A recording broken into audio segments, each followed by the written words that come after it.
क्या आप जानते हैं हेनरी किसिंजर की दावत के लिए 2000 काले भीड़ खुसूसी तैयारे के जरिए अमेरिका मंगवाने वाला वाकया असल में किया था। भुट्टो साहब ने शरारत करते हुए मौलाना फजलुर रहमान के वालिद मुफ्ती महमूद को शराब क्यों पिलाई? फांसी से एक रात कबल भुट्टो ने शेव क्यों बनवाई?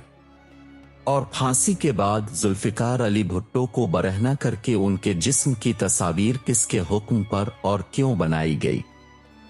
कायदे अवाम और फखरी एशिया कहलाए जाने वाले पीपल्स पार्टी के बानी जनाब जुल्फिकार अली भुट्टो की जिंदगी से मुताल्लिक दिलचस्प हकायक इस वीडियो में। जुल्फिकार अली भुट्टो के सियासी सफर का आगाज 1958 में मेजर जनरल सिकंदर मिर्जा के दौर में हुआ, जब उन्हें सिकंदर मिर्जा ने अपनी काबीना में कॉमर्स मिनिस्ट्री का पोर्टफोलियो सौंप दिया और वो उस वक्त पाकिस्तान के कम तरीन वफाकी वजीर थे। भुट्टो साहिब को सियासत में लाने का क्रेडिट उनकी अहलिया नुसरत इस्फहानी को जाता है और उन्हें की सिफारिश पर सिकंदर मिर्जा ने भुट्टो को अपनी कैबिनेट में वजीर बनाया था। सदर सिकंदर मिर्जा की अहलिया नाहिद बेगम और मोहतरम नुसरत भुट्टो दोनों आपस में कजिन थी।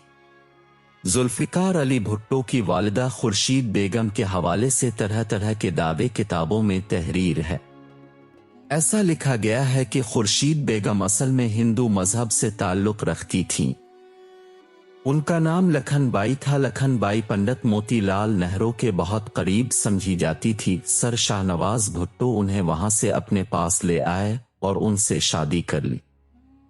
सकूती ढाका के बाद जुल्फिकार अली भुट्टो ने पाकिस्तान को नाकाबिल तस्खीर बनाने के लिए जरूरी समझा कि एटमी ताकत हासिल की जाए। एक रोज डॉक्टर अब्दुल कदर खान ने यकीन दिलाया कि हम बहुत जल्द न्यूक्लियर स्टेट बन जाएंगे, तो मिस्टर भुट्टो जज्बाती अंदाज में मेज पर हाथ मारते हुए बोलिया, will see the Hindu bastard no. Mister Bhutto की बायोग्राफी पर लिखी गई जितनी भी किताबों को खंगाला जाए, उनमें हर एक किताब में उनकी शराब नोशी के वाकयात जरूर मिलते हैं। और वैसे भी भुट्टो साहिब कोई कमजोर लीडर तो थे नहीं कि ये सब कुछ छुपा कर करते थे। वो तो अपने जलसों में अलानिया कहा करते थे कि हाँ शराब पीता हूं, लेकिन मैं गरीबों का खून तो नहीं पीता। जुल्फिकार अली भुट्टो के वजीर खजाना डॉक्टर मुबश्शिर हसन बताते हैं कि मुफ्ती महमूद मुज़ाकरात के लिए आते तो भुट्टो साहिब ने ताकीद की कि उनकी कोक में थोड़ी सी विस्की डाल दिया करो। एक दिन भुट्टो साहिब ने मना कर दिया कि आज कोक में विस्की ना डालना। मुलाकात के बाद मुफ्ती महमूद जाने लगे तो भुट्टो साहिब को कहने लगे, आज कोक का मजा नहीं आया। जुल्फिकार अली भुट्टो मौसीकी के बहुत दिलदादा थे। वो अक्सर ईवाने वजीर आजम में खुसूसी महाफिल सजाकर पठाने खान से सराइकी काफियां सुनते।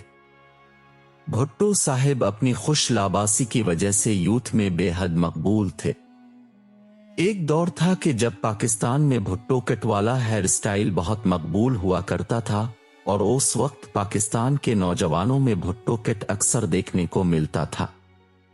1973 में पाकिस्तान में आम इंतखाबात हुए, जिसमें भुट्टो साहिब पीपल्स पार्टी और पीएनए पाकिस्तान नेशनल अलायंस एक दूसरे के मदी मुकाबिल थे। पीएनए का इंतखाबी निशान हल था, इसलिए इन दिनों भुट्टो के मुखालिफिन ये नारा लगाते थे कि गंजे के सर पर हल चलेगा, गंजा सर के बल चलेगा। तो दूसरी तरफ पीपल्स पार्टी के जियालों का ये नारा था, सौ यहूदी एक मौदूदी। एक रात भुट्टो साहिब मुल्तान में ठहरे थे। तब जनरल जियाउल हक मुल्तान के कोर कमांडर हुआ करते थे। क्योंकि भुट्टो साहिब बहुत कम सोया करते थे, वो रात के 2 बजे बरामदे में किसी के चलने की आवाज सुनकर बाहर निकले तो देखा कि मुल्तान के कोर कमांडर जियाउल हक बरामदे में घूम रहा है। जियाउल हक भुट्टो को देखकर बोला, सर मैं इसलिए जाग रहा हूं कि शायद आपको किसी चीज की जरूरत हो। और फिर अगली शाम वही जियाउल हक देगों के ढक्कन उठाकर मिस्टर भुट्टो के लिए खाना चेक करते रहे। मिस्टर भुट्टो जियाउल हक से इतना इम्प्रेस हुए कि 6 से 7 जर्नलों पर फौकियत देते हुए उन्हें चीफ ऑफ आर्मी स्टाफ बना दिया। जनरल जियाउल हक के मार्शल लॉ के बाद जुल्फिकार अली भुट्टो पर नवाब मोहम्मद अहमद खान कसूरी के कत्ल का मुकदमा चलाया गया। लाहौर हाई कोर्ट के चीफ जस्टिस मौलवी मुश्ताक हुसैन ने उन्हें फांसी की सजा सुना दी, जिसे बाद में सुप्रीम कोर्ट ने भी बरकरार रखा। जुल्फिकार अली भुट्टो को फांसी की सजा हो चुकी थी। उन्हें रात के 2 बजे कोट लखपत लाहौर से अडियाला जेल रावलपिंडी मुंतकिल किया जा रहा था। भुट्टो अपने बैरक से बाहर आए। अब उन्हें जेल के छोटे दरवाजे से गुजर कर बाहर आना था। जेल के छोटे दरवाजे से बाहर आने के लिए उन्हें गर्दन झुकाना पड़नी थी। अचानक मिस्टर भुट्टो वहीं रुक गए और पुलिस अफसर से कहने लगे, अपने बाप के लिए बड़ा दरवाजा खोलो। और फिर कुछ देर बाद बड़ा दरवाजा खोला तो भुट्टो बाहर आए। फांसी से एक रात कबल भुट्टो ने कहा था, मुझे दाढ़ी बनाने की इजाजत दी जाए, मैं मौलवी की तरह इस दुनिया से रुखसत नहीं होना चाहता।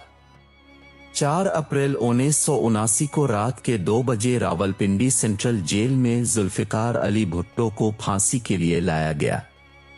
मजिस्ट्रेट ने तारा मसी जल्लाद को लीवर खींचने का इशारा किया तो भुट्टो साहिब के आखिरी अल्फाज थे, फिनिशर। भुट्टो साहिब अपनी पार्टी के वर्कर्स में इस कदर मकबूल थे कि उनकी फांसी के गम में गुजरावाला से ताल्लुक रखने वाले कई जियालों ने खुदकुशी कर ली थी।